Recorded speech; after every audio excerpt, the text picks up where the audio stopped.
বাংলাদেশের মোট male population 87.39 million.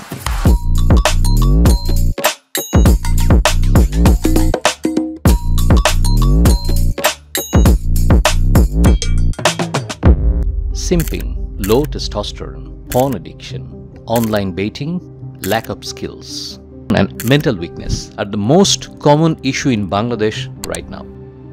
কফির কাপের পাশে সোফায় বসে এক ক্লিকেই পৃথিবী ভ্রমণ কিংবা কল অফ ডিউটি বা ফোর্টনাইটের মতো ভিডিও গেমসের মাধ্যমে যুদ্ধের মাঠটি যেন এখন সোজা আমাদের বসার ঘরে চলে এসেছে।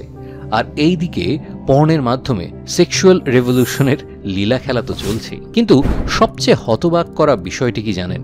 আজকাল মেন্টাল উইকনেস, কমফোর্ট অ্যাডিকশন আর ইনস্ট্যান্ট গ্র্যাটিফিকেশন এমনভাবে ছড়িয়ে পড়েছে যে অনেকেই এগুলোকে এখন সবাই নর্মাল বিহেভিয়ার বলে ধরে নিচ্ছে। ইস্যুগুলোকে আমরা এতটাই সেন্সিটিভ করে ফেলছি যে অনেকের কাছেই এগুলো নিয়ে কথা বলা এখন অকওয়ার্ড বা আনকমফোর্টেবল মনে হয়।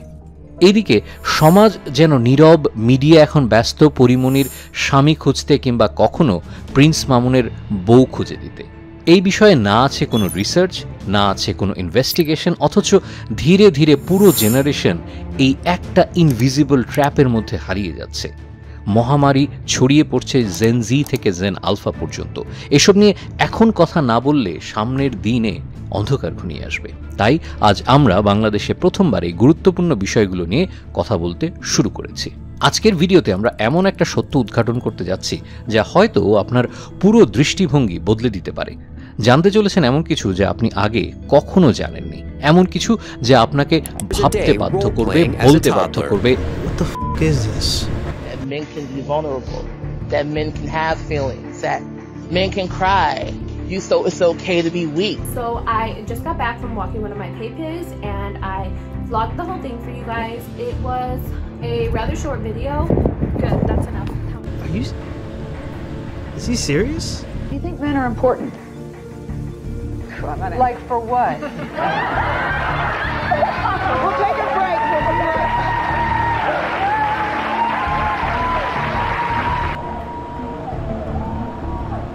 This can't be real. তাই আর দেরি না করে ভিডিওতে একটা লাইক দিয়ে কানে হেডফোন গুঁজে নিন আর ভিডিওটা শেষ পর্যন্ত দেখতে থাকুন। Because sometime reality is stranger than fiction.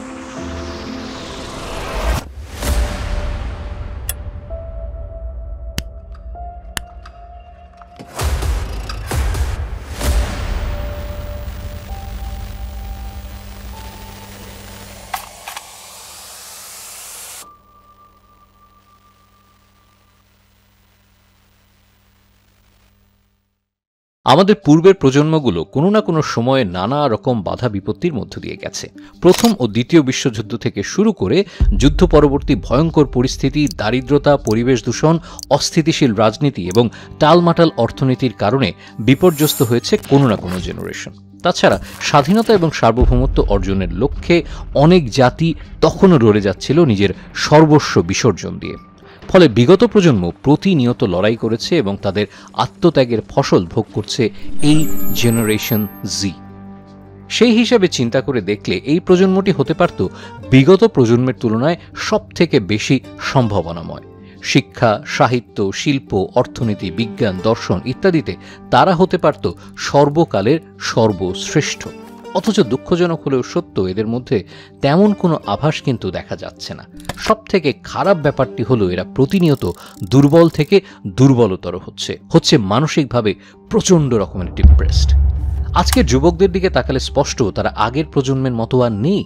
20 বছর আগে যারা কলেজে পড়তেন তারা ছিলেন এনার্জেটিক, স্ট্রং, সেলফ কনফিডেন্ট। তাদের সামনে ছিল এক উজ্জ্বল ভবিষ্যৎ, একটা মিশন, একটা অটুট বিশ্বাস। তারা যে কোনো বাধাই অতিক্রম করতে পারতেন। তবে আজ পরিস্থিতি কেন যেন পুরোপুরি উল্টো। আপনি হয়তো একটা কাজ করছেন, কেন করছেন, কিভাবে করছেন কিছুই আপনি জানেন না। আপনি মেন্টালি উইক, কমফোর্ট জোনেই সবসময় থাকতে চান। বেশিরভাগ সময় আপনি depressed, heartbroken, frustrated and you are lost when it comes to the purpose of life. এসব কেন হচ্ছে, কি কারণে হচ্ছে, অনেকেরই জানা নেই। আসলে আমরা এক ধরনের হরমোনাল যুদ্ধের মধ্য দিয়ে যাচ্ছি, আর এর মূল হোতা এক দানবীয় শক্তি, টেস্টোস্টেরন।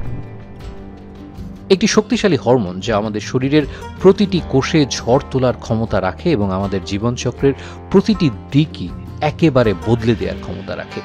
শারীরিক পরিবর্তন থেকে মানসিক অবস্থান, সম্পর্কের ধরন থেকে সাধারণ আচরণ, সবকিছুই যেন এই টেস্টোস্টেরন বাবাজির খেলা। আসুন জানার চেষ্টা করি কিভাবে এই রহস্যময় হরমোন আমাদের জীবন এবং শরীরের প্রতিটি পরিবর্তনকে নিয়ন্ত্রণ করে। Testosterone is the primary male sex hormone and androgen in males. এটা শুধু হরমোন নয়, এটি হলো সেই ফুয়েল যা আমাদেরকে একজন বয় থেকে ম্যানে পরিণত করে। প্রধানত এটি একটি পুরুষ হরমোন। টেস্টোস্টেরন মহিলাদের মধ্যেও কম পরিমাণে পাওয়া যায়, পুরুষদের তুলনায় প্রায় 7 থেকে 8 গুণ কম। কণ্ঠ ভারী হওয়া, দাড়ি গজানো, শরীরের গঠন বদলে যাওয়া মূলত টেস্টোস্টেরনের কাজ। That's probably all you know about testosterone. আপনাকে জানানো হয়নি এই হরমোনাল হেলথের ব্যাপারে, আপনি শুধু জানেন টেস্টোস্টেরন মাসল। এই হরমোন নিয়ন্ত্রণ করে আমাদের এনার্জি, মুড, কনফিডেন্স, এমনকি ডিজায়ার টু উইন। একজন পুরুষের সাহস, ইচ্ছাশক্তি, প্রতিযোগিতার মানসিকতা সব কিছুর সাথেই জড়িয়ে আছে টেস্টোস্টেরন। ফোর্বসের একটা রিপোর্ট অনুযায়ী আজ থেকে 40 বছর আগে 60 বছরের এক লোকের যে টেস্টোস্টেরন লেভেল ছিল, এখন 30 বছরের একটা লোকের থাকে অনেকটা সেম। এটা একটা ভয়ানক রিপোর্ট যা 2017 সালে প্রকাশিত হয়। বলে 1973 থেকে 2011 সাল পর্যন্ত পুরুষদের শুক্রাণু উৎপাদন 50 থেকে 60% কমে গেছে। এই পতন শুধুমাত্র টেস্টোস্টেরন নয়, বরং শরীরের বিভিন্ন অংশের স্বাস্থ্যকে প্রভাবিত করছে। এটি যদি চলতে থাকে তবে আগামী কয়েক দশকে পুরুষদের জন্য কি অপেক্ষা করছে একবার চিন্তা করুন। এত বড় ডাউনফলের পেছনে কারণ ইনস্ট্যান্ট গ্র্যাটিফিকেশন। এই শব্দটা আজকের যুগের সাথে মিলে গেছে। সোশ্যাল মিডিয়া, প্রযুক্তি সবকিছু এখন আমাদের হাতের মুঠোয়, আর আমরা প্রতিদিন খুঁজে বের করছি সেই তাৎক্ষণিক আনন্দ। সহজে আনন্দ বা স্বস্তি পেতে চাই এখনই, কোনো অপেক্ষা বা পরিশ্রম ছাড়াই। আজকের সময় প্রযুক্তি এবং সোশ্যাল মিডিয়ার দাপটে আমাদের ডোপামিন সিস্টেম পুরোপুরি বদলে গেছে। কখনো কি ভেবেছেন আগে যেখানে আমরা কঠোর পরিশ্রমের পর সফলতার আস্বাদ পেতাম, সেখানে এখন এক স্ক্রলেই আমরা বিনোদন, লাইক, কমেন্ট সবকিছু পেয়ে যাচ্ছি। এই ইনস্ট্যান্ট গ্র্যাটিফিকেশন আমাদের মস্তিষ্ককে শেখাচ্ছে কঠোর পরিশ্রম না করেও তো সুখ পাওয়া সম্ভব। তবে সমস্যা শুধু আমাদের নয়, এটা পৃথিবীর আরো অনেক জায়গায় ঘটছে। আর সেই জায়গায় জি মাইকেল হফ এর বিখ্যাত উক্তি মনে পড়ে, Hard times create strong men create good times create weak men create hard times. তাহলে যদি একটু পেছনে ফিরে তাকাই, একসময় আমরা ব্রিটিশদের গোলামি করছিলাম, সেগুলো ছিল হার্ড টাইমস। তবে তখন কিছু স্ট্রং মেন উঠে এসেছিল যারা আমাদের স্বাধীনতা এনে দিয়েছিল, ফলে আমাদের গুড টাইম শুরু হয়েছিল। কিন্তু এখন সেই গুড টাইম থেকেই উইক ম্যান যারা আবারও হার্ড টাইম সৃষ্টি করছে। আর এই হার্ড টাইমে টেস্টোস্টেরনের মাত্রা অতিরিক্ত কমে যাওয়ায় একজন পুরুষের মেন্টাল হেলথের উপর ব্যাপক প্রভাব পড়ছে। যেমন লো সেলফ এস্টিম। টেস্টোস্টেরন একজন পুরুষের ভেতরের সাহস আর আত্মবিশ্বাসে জ্বালানি যোগায়। এর পরিমাণ কমে গেলে সে নিজেকে দুর্বল, অক্ষম বা নট গুড এনাফ মনে করতে শুরু করে। Depression and sadness. গবেষণায় দেখা গেছে লো টেস্টোস্টেরনের সঙ্গে ডিপ্রেশনের সম্পর্ক খুব ঘনিষ্ঠ। সবসময় মন খারাপ থাকে, ঘিনঘিনে একটা ভাব, কোনো কিছুতে আনন্দ লাগে না, এমনকি মানুষের সাথে মিশতেও ইচ্ছা করে না। Lack of drive and focus. যা আগে আগ্রহ নিয়ে করা যেত সেটা এখন আর ভালো লাগে না। কাজে তো মন বসেই না, প্ল্যানিং করতেও ইচ্ছা করে না, আর লক্ষ্য ঠিক করলেও সেটা পারসিউ করার এনার্জি একদমই থাকে না। Irritability and anger. Low testosterone অনেক সময় মেজাজ খিটখিটে করে তোলে, অল্প কথায় রাগ উঠে যায়, মানুষকে একেবারেই সহ্য হয় না, যার কারণে সম্পর্কেও সমস্যা তৈরি হয়। Relationship disconnect. টেস্টোস্টেরনের প্রভাব সেক্সুয়াল ডিজায়ার বা লিবিডোর উপরও পড়ে। যদি সেই ইচ্ছা কমে যায় তাহলে একজন পুরুষ তার সঙ্গীর সাথে মানসিক ও শারীরিক সংযোগ পুরোপুরি হারিয়ে ফেলতে পারেন। Loneliness and isolation.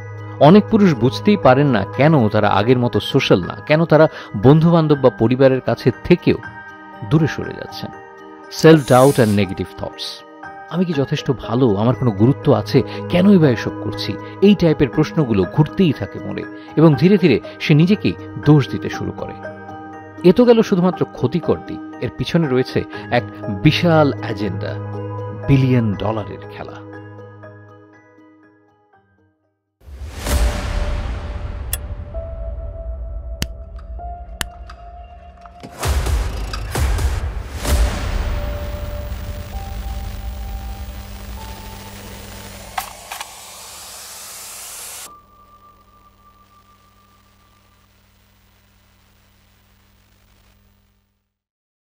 একটা প্রশ্ন দিয়ে শুরু করি। আগের প্রজন্মের পুরুষদের টি লেভেল, টেস্টোস্টেরন লেভেল এত বেশি ছিল কেন? কেন তাদের জীবন এত আলাদা ছিল? মনে কি কখনো প্রশ্ন এসেছে? উত্তর জানতে একটু অপেক্ষা করুন। আজকের সমাজে পুরুষদের উইক এবং পাওয়ারলেস হতে দেখে মনে হয় যেন একটি শক্তিশালী সিস্টেম সচেতনভাবে তাদের ম্যাসকুলিনিটি ধ্বংস করার উদ্দেশ্যে কাজ করছে। It's not just a societal or cultural change, but it seems like there is a plan effort at play here. এই প্রক্রিয়াটির মধ্যে রয়েছে এডুকেশন সিস্টেম, মিডিয়া, এমনকি গভর্নমেন্ট বা প্রাইভেট পলিসিস, যা পুরুষদের ফিজিক্যাল, মেন্টাল এবং সোশ্যাল শক্তিকে ধীরে ধীরে দুর্বল করার একটি স্পষ্ট এজেন্ডা নিয়ে কাজ করছে। আজকের দিনে যখন পুরুষদের দুর্বলতা এবং ডিসঅ্যাপিয়ারেন্স স্পষ্ট হয়ে উঠছে, মনে হয় যেন কিছু লোক বা একটা সিস্টেম তাদের ম্যাসকুলিনিটি ধ্বংস করার পরিকল্পিতভাবে কাজ করছে। যেখানে ছাত্রদের মেন্টাল এবং ফিজিক্যাল শক্তি বিকাশের কথা, সেখানে প্রায়ই তাদের সেন্সিটিভিটি এবং প্যাসিভ মাইন্ডসেটকে প্রাধান্য দেওয়া হচ্ছে, যে সায়েন্টিফিক স্টাডিজ অনুযায়ী তাদের নিউরোপ্লাস্টিসিটি এবং ফিজিক্যাল রেজিলিয়েন্স উন্নয়নের প্রক্রিয়াকে বাধাগ্রস্ত করে। PubMDর একটা রিসার্চে দেখা গেছে এই পরিবর্তন তাদের এবিলিটি টু কোপ উইথ স্ট্রেস এবং এনভায়রনমেন্টাল এন্ডিউরেন্স কমিয়ে দেয় এবং দীর্ঘমেয়াদে তাদের মেন্টাল স্টেবিলিটি এবং প্রবলেম সলভিং ক্যাপাবিলিটিসকে ক্ষতিগ্রস্ত করে। মিডিয়া আজকাল পুরুষদেরকে সফট এবং উইক হিসেবে উপস্থাপন করছে। The journal of men studies অনুযায়ী মিডিয়া পুরুষদেরকে শুধু ইমোশনাল এবং প্যাসিভ হিসেবে উপস্থাপন করছে, যা তাদের পুরুষত্বের প্রচলিত ধারণাকে চ্যালেঞ্জ করে। এক গবেষণায় দেখা গেছে 68% পুরুষ মিডিয়া উপস্থাপনায় নিজেদের দুর্বল এবং কম শক্তিশালী হিসেবে অনুভব করেন। Research from the university of মিজোরি জানাচ্ছে, মিডিয়া পুরুষদেরকে এক সফট চিত্রে উপস্থাপন করতে চাচ্ছে, যা তাদের ক্ষমতা এবং শক্তিকে বাধাগ্রস্ত করে। একদিকে আপনার মেন্টাল উইকনেসকে প্রম্পট করা হচ্ছে, আবার অন্যদিকে পুরুষত্ব আজকাল আক্রমণাত্মক টক্সিক হিসেবে আইডেন্টিফাই করা হচ্ছে।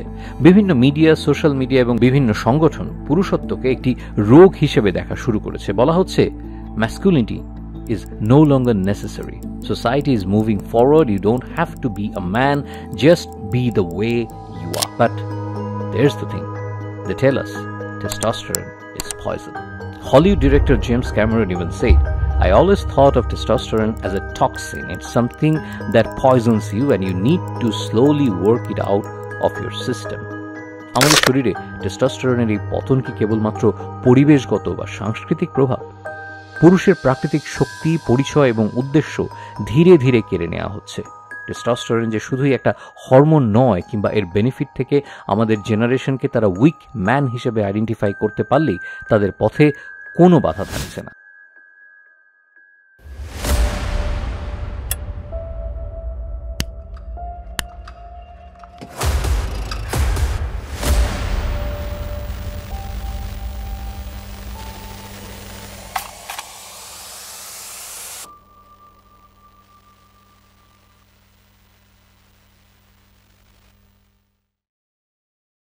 Number 1, testosterone makes you richer. London সিটির একটি ব্যাংকের 17 জন ট্রেডারের মধ্যে টানা 8 দিন ধরে টেস্টোস্টেরন এবং কর্টিজল, একটি স্ট্রেস হরমোনের মাত্রা মাপা হয়েছে। গবেষণায় দেখা গেছে, যেসব ট্রেডারের সকালে টেস্টোস্টেরনের মাত্রা বেশি ছিল, তারা সেই দিনের ট্রেডিংয়ে সবচেয়ে বেশি লাভ করেছেন। John Coates, day trader turn neuroscientist researcher, believes that high testosterone is the secret mechanism behind these games. Number 2, testosterone creates the top 1% of men in the world. পৃথিবীর সবচেয়ে বড় লিডার্স, এন্টারপ্রিনিয়র্স এবং অ্যাথলেটসদের টেস্টোস্টেরন লেভেলস গড় মানুষের তুলনায় অনেক বেশি। কিন্তু কেন? কারণ ডমিনেন্স, কনফিডেন্স এবং অ্যাট্রাকশন সবকিছুই টেস্টোস্টেরনের মধ্যে আসে। A study published in Nature suggests that high testosterone levels are correlated with dominant behavior and leadership qualities. ইতিহাসের সবচেয়ে বড় নেতারা যেমন নেপোলিয়ন, জুলিয়াস সিজার কিংবা আলেকজান্ডার দ্য গ্রেট, তাদের নেতৃত্বে শক্তি এবং প্রভাব তৈরি করেছে হাই টেস্টোস্টেরনের কারণে। এই হরমোনটি তাদেরকে বেশি ঝুঁকি নিতে, মানুষকে প্রভাবিত করতে এবং কখনো কখনো পুরো পৃথিবীকে বদলে দিতে সক্ষম করেছে। যারা হাই টেস্টোস্টেরনের অধিকারী, তারা সাধারণত ডমিনেন্ট বিহেভিয়ার প্রদর্শন করে এবং স্বাভাবিকভাবেই তারা অন্যদের থেকে হয় আলাদা। এটি শুধু নেতাদের জন্যই নয়, সকল এন্টারপ্রিনিয়রদের ক্ষেত্রেও সত্য। ইলন মাস্ক, জেফ বেজোস এবং স্টিভ জবসের মতো উদ্যোক্তারা জীবনে এই টেস্টোস্টেরনের কারণে তাদেরকে সাহসী সিদ্ধান্ত নিতে সাহায্য করেছে এবং তাদের কনফিডেন্স ও মোটিভেশনের স্তরও কিন্তু ছিল খুবই উঁচু। A study published in Nature suggests that high testosterone levels are correlated with dominant behavior and leadership qualities.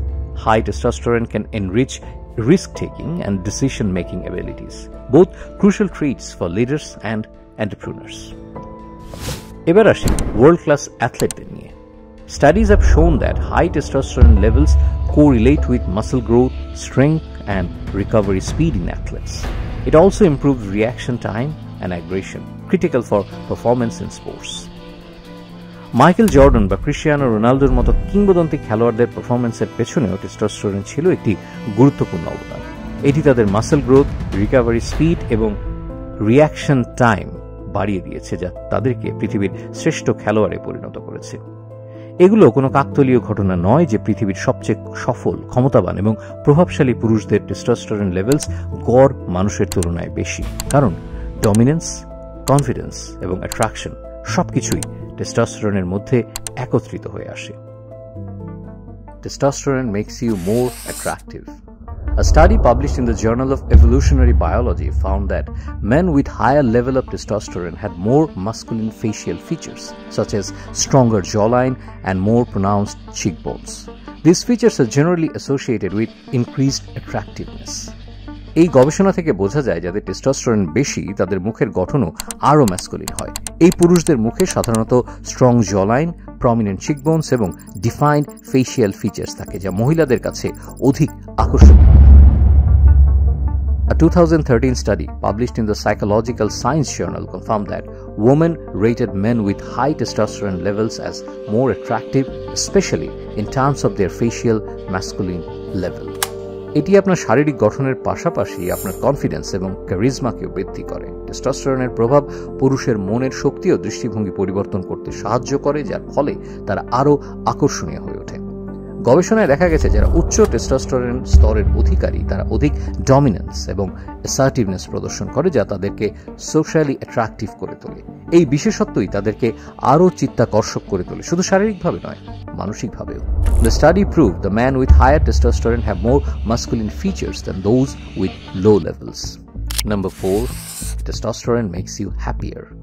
Contrary to popular belief, according to this study, higher testosterone does not make you this raging asshole. In fact, does the opposite. এই রিসার্চে লো টেস্টোস্টেরনে ভুগছে এমন পুরুষদের উপর testosterone replacement থেরাপির প্রয়োগ করা হয়। 60 দিন পর দেখা গেল পজিটিভ মুড প্যারামিটার যেমন এনার্জি, ওয়েলবিং এবং ফ্রেন্ডলিনেস ড্রামাটিক্যালি বেড়ে গেছে, আর নেগেটিভ মুড প্যারামিটার যেমন রাগ, বিরক্তি এবং নার্ভাসনেস সিগনিফিকেন্টলি কমে গেছে।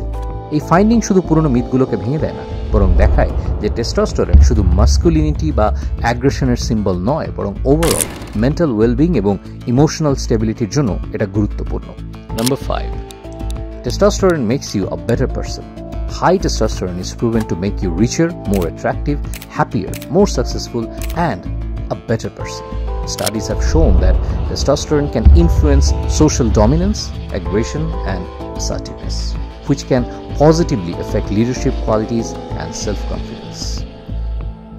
এখন জেনে নেই কিভাবে 5টি পিলারের মাধ্যমে আমাদের টেস্টোস্টেরন লেভেলকে হাই লেভেলে নিয়ে যেতে পারি।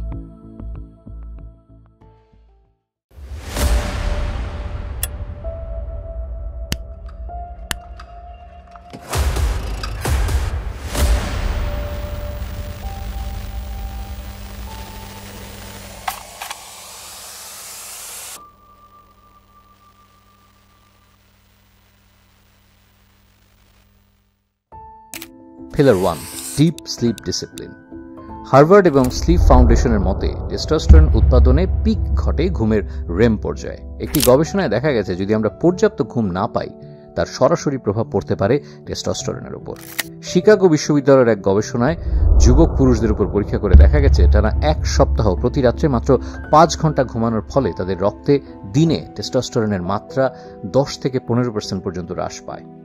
সিডিসির মতে 33% আমেরিকান প্রাপ্তবয়স্ক প্রতি রাতে 7 ঘন্টার কম ঘুমান। This considered short sleep duration. আমাদের স্লিপ প্রোটোকল এমন হওয়া উচিত, প্রতিদিন একই সময়ে ঘুম ও একই সময় ওঠার অভ্যাস করে তুলতে হবে। ঘুমানোর আগে নিউরোসায়েন্টিস্টদের মতে সায়েন্টিফিক্যালি প্রুভেন মেথড 10-3-2-1 নিয়ম মেনে ঘুমাতে গেলে টেস্টোস্টেরনের মাত্রা অতিরিক্ত হারে বেড়ে যায়। আসুন জেনে নেই এই 10-3-2-1 সিস্টেমটা আসলে কি। 10 ঘন্টা আগে সব ধরনের ক্যাফেইন নেওয়া থেকে বিরত থাকতে হবে। 3 ঘন্টা আগে খাবার ও অ্যালকোহল থেকে বিরত থাকা, 2 ঘন্টা আগে স্ট্রেসফুল কাজগুলো ঘুমাতে যাওয়ার আগেই করে ফেলতে হবে, 1 ঘন্টা আগে ব্লু স্ক্রিন থেকে দূরে থাকতে হবে। এই সময় আপনি বই পড়তে পারেন। এটা বোরিং মনে হতে পারে, কিন্তু এই বোরিং জিনিসই টেস্টোস্টেরন পুনরুদ্ধারের প্রথম কাজ। Pillar 2, Sunlight exposure. টেস্টোস্টেরন উৎপাদনে ভিটামিন ডি এর ভূমিকা আজ আর কারো অজানা নয়। 2021 সালের এক গবেষণায় দেখা যায় ইউভিবি রশ্মি টেস্টোস্টেরন বাড়াতে কার্যকর। Stanford neuroscientist doctor Andrew Huberman বলেন, sunlight viewing early in the day boost wakefulness and hormonal health. প্রতিদিন অন্তত 20 মিনিট রোদে দাঁড়ান। এটা সকাল সকাল হলে অনেক ভালো হয়। শুধু সূর্যের আলো নয়, মাস্কুলিনিটির জন্য এটা একটা fuel. Stress reduction. Harvard Health Publishing জানায়, prolong stress suppressed reproductive hormone production. Testosterone এবং কর্টিজল দুই বিপরীতধর্মী হরমোন। বেশি স্ট্রেস মানে বেশি কর্টিজল, যার অর্থ কম টেস্টোস্টেরন। হার্ভার্ড হেলথ পাবলিশিং অনুযায়ী দীর্ঘমেয়াদী চাপ রিপ্রোডাক্টিভ হরমোন থামিয়ে দেয়। পাবমেডের একটি গবেষণায় দেখা গেছে মাত্র 4 দিনের মাইন্ডফুলনেস মেডিটেশন কর্টিজল হ্রাস করে 20%। কোল্ড এক্সপোজার থেরাপি মানে ঠান্ডা পানি দিয়ে গোসল কিংবা নেচার ওয়াক করতে পারেন 20 মিনিট। মনে রাখবেন, আপনার মস্তিষ্কই মাস্কুলিন মিশনের battlefield. Cognitive focus and digital discipline. আজকের প্রযুক্তি নির্ভর যুগে সবচেয়ে অপ্রকাশিত টেস্টোস্টেরন কিলার হল ডিজিটাল ওভারইউজ, বিশেষত ডুম স্ক্রলিং, ওভার গেমিং এবং কনস্ট্যান্ট ডোপামিন হিটস। হার্ভার্ডের গবেষণায় দেখা যায় এক্সেসিভ স্ক্রিন টাইম দেহের জন্য অ্যাটেনশন স্প্যান, সেলফ কন্ট্রোল এবং হরমোনাল স্টেবিলিটি নষ্ট করে। ডিজিটাল ডিস্ট্রাকশন একটি ব্রেইন ফগ তৈরি করে, যা মোটিভেশন ও ডিসাইসিভনেস কমিয়ে ম্যাসকুলিন ড্রাইভকে দুর্বল করে দেয়। প্রয়োজনে ডোপামিন ডিটক্স নেই। সপ্তাহে অন্তত সব ধরনের ডিভাইস থেকে দূরে থাকুন। যেসব জিনিস আপনাকে আনন্দ দেয় কিংবা যেসব জিনিস করলে অতিরিক্ত মাত্রায় ডোপামিন নিঃসৃত হয়, এসব জিনিস থেকে দূরে থাকুন। বই পড়ার অভ্যাস গড়ে তুলুন। Pillar 5, sexual discipline. A 2003 Chinese study found that testosterone levels remained stable for the first 6 days of abstinence. No FAP-এর সপ্তম দিনে টেস্টোস্টেরন 145% বৃদ্ধি পায়। পর্ন আপনার ডোপামিন হাইজ্যাক করে, অ্যান্ড্রোজেন রিসেপ্টর কমিয়ে টেস্টোস্টেরনের কার্যকারিতা নষ্ট করে।